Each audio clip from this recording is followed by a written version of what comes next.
dernière fois, notre héros venait de rencontrer les jumeaux, Guillaume et Aline. Et maintenant, vous allez en apprendre plus sur eux et sur ce monde. Alors, c'est parti!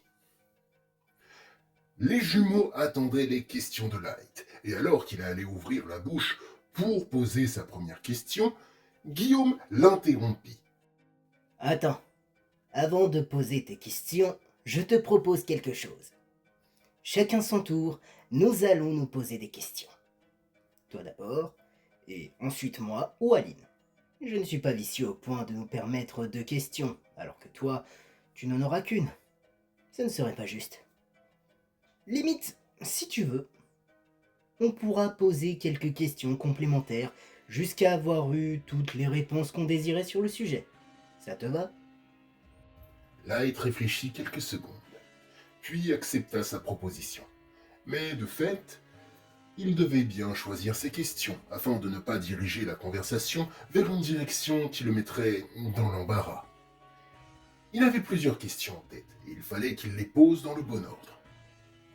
Il reprit temps à la réflexion et posa enfin sa première question. On m'a beaucoup parlé des avancées technologiques que vous avez apportées au camp, en particulier des lance-béliers. Du coup, j'aimerais savoir comment ça fonctionne et comment vous avez eu l'idée. Avec cette question, il espérait que les jumeaux, fiers de leur travail, seraient ouverts à la discussion, et que ça lui ferait une potentielle question facile à répondre par la suite, du genre « Pourquoi ça t'intéresse ?» Mais les jumeaux, qui souriaient jusqu'à maintenant, affichaient un air plus sérieux désormais. Ils se regardèrent, puis leur regard se dirigea vers Sorel, comme s'ils attendaient une validation de sa part. Elle leur fit un oui de la tête, avec un regard amusé. Et les jumeaux, après un nouveau regard entre eux, retrouvèrent une expression plus détendue. Light se demandait ce qui se passait et pourquoi il y avait eu cet échange de regards. Et si au final, il n'avait pas dit une bêtise.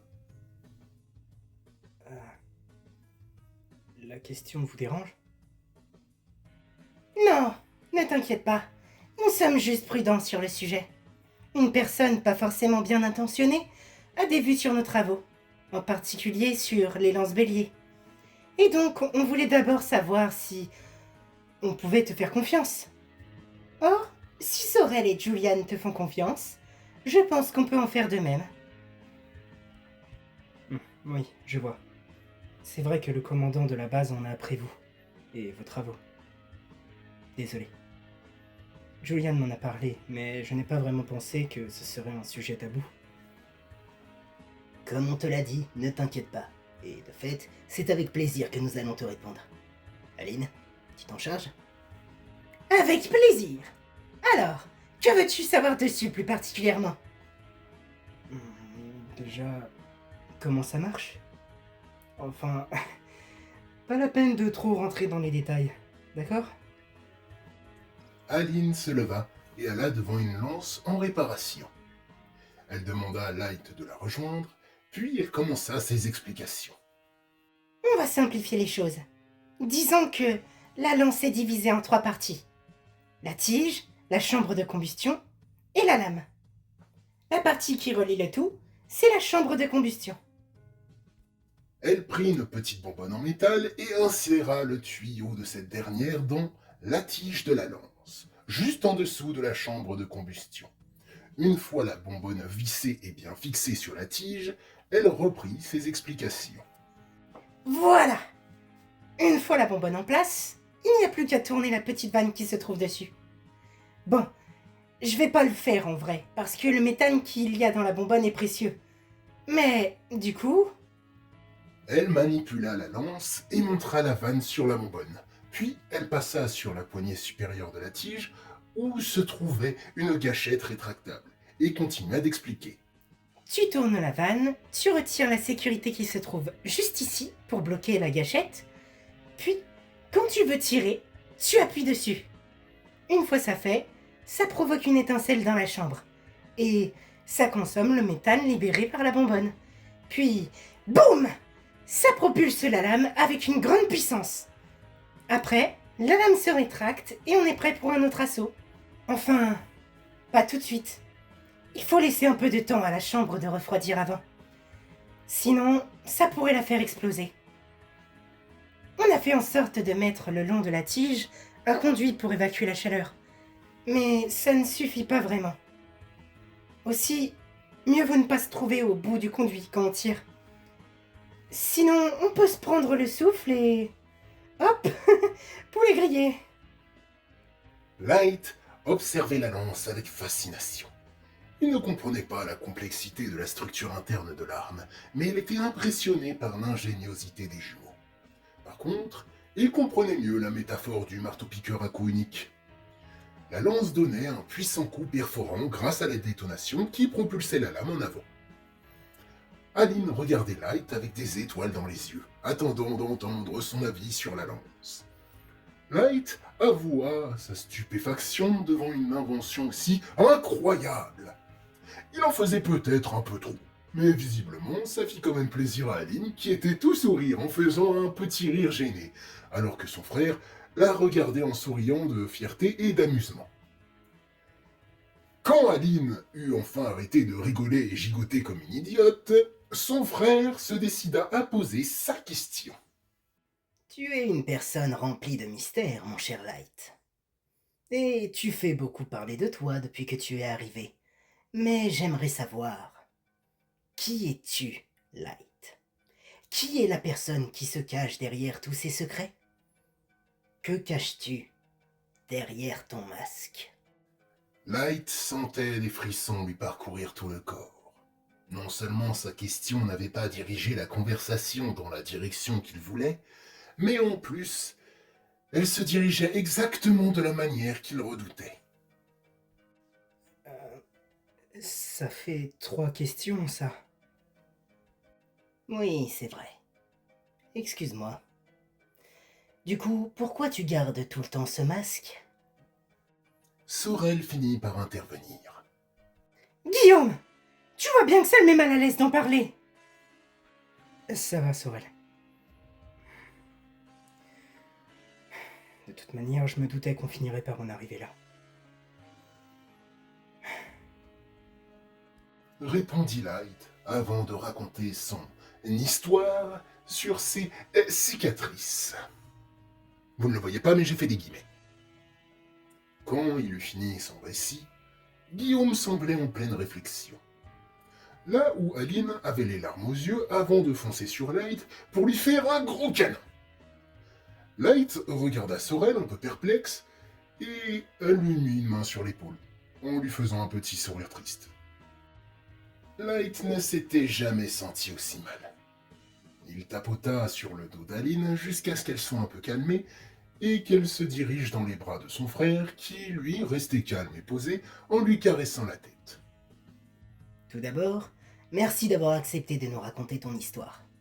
Aussi, je ne te demanderai pas plus de détails. Ça doit être assez pénible comme ça. Et aussi, je m'excuse de t'avoir aussi un peu forcé la main. Quoi qu'il en soit, si tu as encore des questions, je t'écoute. Dit Guillaume alors que sa sœur se rasseyait à côté de lui, les yeux légèrement rouges avec une mine tristoune. Light n'avait plus rien à perdre, selon lui.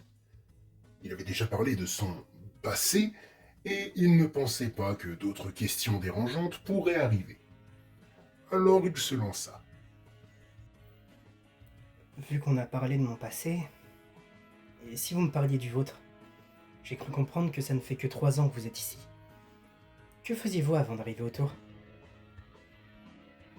Les jumeaux se regardèrent un peu tristement et se firent oui de la tête mutuellement. Enfin, Guillaume prit la parole. Pour cette question, je vais m'en charger. Avant d'arriver au tour, on habitait avec notre famille dans un camp relativement loin d'ici, plus au sud. Notre camp était composé en grande partie d'ingénieurs, de techniciens et de charpentiers. On gagnait de quoi vivre avec le troc et en allant travailler dans les camps alentours. Mais un jour, un groupe de pillards a envahi notre camp. Ils ont enlevé les nôtres et ont tué ceux qui résistaient trop. À ma connaissance, On est les deux seuls à avoir réussi à s'échapper. Nos parents sont morts en nous aidant à le faire. Mince. Je suis désolé. Dit Light qui se sentait encore plus mal, car son passé à lui était du pipeau. Guillaume lui sourit tristement et continua. On a voyagé pendant environ 4 mois avant d'arriver à Kogmar. Heureusement qu'on n'a pas trop croisé d'infectés. Ils préfèrent largement les endroits où ils peuvent se mettre à l'abri des intempéries. Donc on a évité les tunnels, les habitations, les grottes, etc. Aussi, malgré tout, on avait un peu de vivres. Mes parents ayant prévu ce genre de choses. Hein? Comment ça? Ils avaient prévu l'attaque? Pas exactement. Mon père était un peu survivaliste et parano sur les bords. Il savait que les capacités d'ingénieur des habitants du camp attireraient la convoitise. Alors, il avait prévu des affaires et un plan de fuite. Et c'est ce qui nous a sauvés, ma sœur et moi. Même si tout ne s'est pas passé comme prévu. Je vois. Et ça compte comme une question complémentaire si je vous demande comment vous avez rejoint le camp des Autours? On va dire que oui. Du coup, on a croisé un marchand en chemin. On lui a demandé s'il connaissait un camp sympa où on pourrait s'installer, et vu qu'il allait au tour, il nous y a emmenés. Quand on est arrivé, Julian nous a accueillis, et on a tout fait pour aider le camp depuis. Ah ouais. Coup de chance du coup. Après, Julian est vraiment un type bien. Exactement. Nous avons eu beaucoup de chance. Après un silence de quelques secondes, Guillaume tapa dans ses mains. Bon, à notre tour du coup. Eldrick nous a parlé pendant la réunion de tes surprenantes capacités au combat. Tu penses intégrer les éclaireurs? Hein? Je sais pas. Pourquoi? Soudain, Light réalisa qu'il avait peut-être gâché sa question. Ça compte comme la question que j'aurais dû poser à mon tour? Non, ne t'inquiète pas, je ne suis pas si sournois. Mais pour répondre à ta question, on se disait que si c'était le cas, ça nous arrangerait, car on pourrait te missionner pour aller nous chercher des trucs dehors. Sorel se leva brusquement de sa chaise. Vous êtes sérieux? Vous n'avez pas abandonné? Vous savez à quel point ces endroits sont dangereux? De quoi vous parlez? Il y a des endroits dans la ville qui sont plus dangereux que d'autres, à cause notamment des infectés. Mais il y a des matériaux qui pourraient nous intéresser là-bas.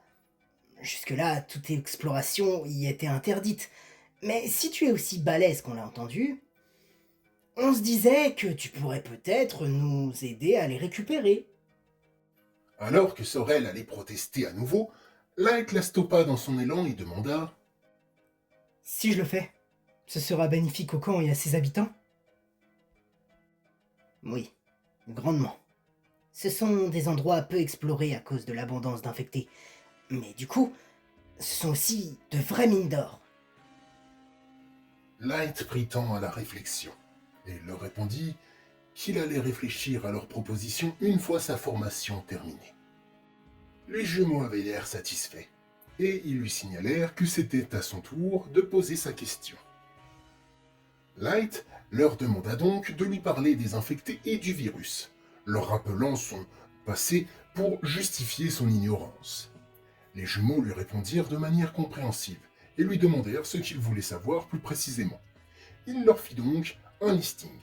D'où vient le virus? Que fait-il? Que signifie le terme stade 3? Que sont les gros infectés qu'il a rencontrés? Et enfin, comment ont-ils survécu pendant un siècle? Eh bien, ça fait beaucoup de questions. Mais ok, très bien. Nous allons te répondre comme on peut. Pour l'origine du virus, personne ne sait vraiment. Tout ce dont on est quasi sûr, c'est que c'est d'origine humaine. Ah bon? Comment vous le savez du coup? le comportement du virus. Il ne fait pas que rendre les infectés plus forts et résistants. Il les fait évoluer à grande vitesse, leur permet de s'adapter. Le virus est assez primaire, donc on soupçonne qu'il a été lâché avant d'avoir été finalisé. Mais beaucoup d'entre nous pensent que le but était d'accélérer l'évolution humaine. Néanmoins, le virus agit de manière bien trop directe, forçant les infectés à contaminer ceux qui ne le sont pas encore, sans prendre en compte la notion de libre arbitre. Il détruit la conscience de ses hôtes pour se simplifier la tâche.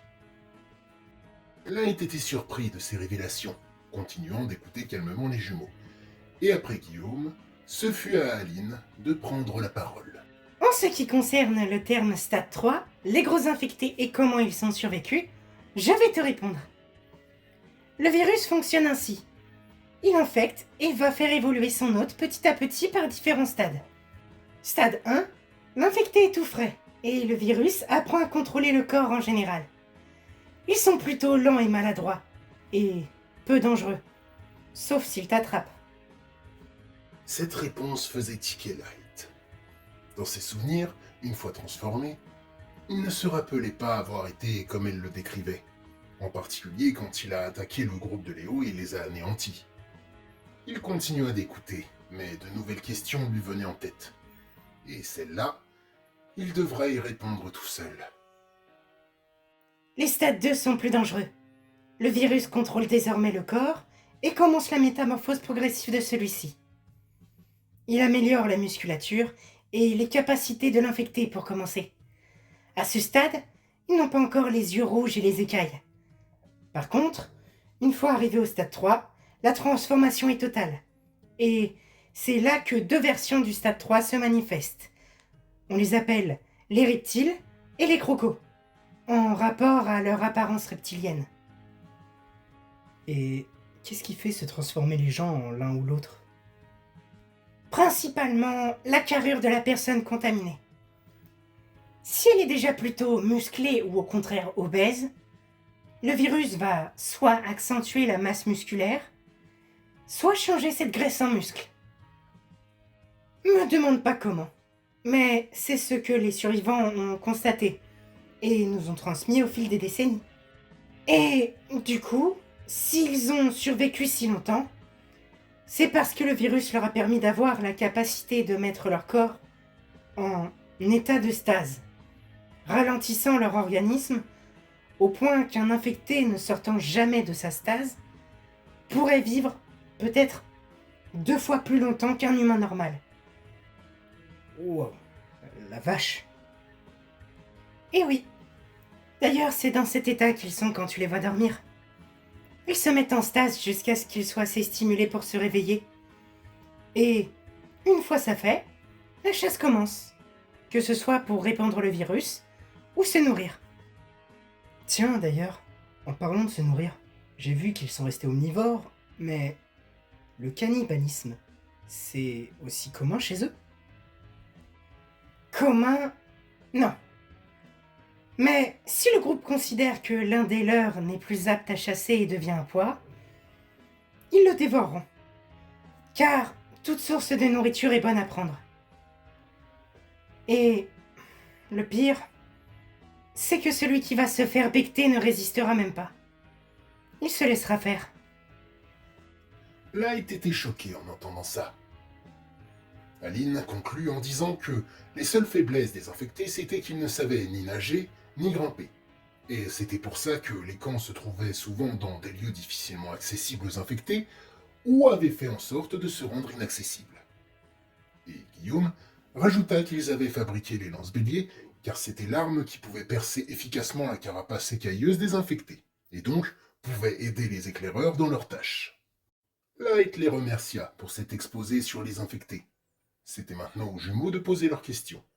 Et ils lui demandèrent comment était l'infecté qui avait attaqué le groupe de Léo, en s'excusant envers Sorel pour cette question qui l'attristerait potentiellement. Light baissa la tête et leur répondit qu'il ne l'avait pas bien vu. Il avait vu juste une masse qui se déplaçait très vite, avait bondi sur les murs et avait massacré le groupe. Les jumeaux acceptèrent cette réponse et n'en demandèrent pas plus sur le sujet. Suite à ça, Light n'avait plus de questions à leur poser, et midi arrivait. Alors il leur proposa de se laisser là-dessus, et à Sorel d'aller manger. Et donc, après quelques poignées de main, et Guillaume qui rappela à Light de réfléchir à leur proposition, ils repartirent. Light et Sorel retournant chez cette dernière pour prendre une pause et se nourrir. Et nous allons nous laisser là-dessus, nous aussi. J'espère néanmoins que vous n'avez pas mal à la tête avec toutes les informations qui ont été données.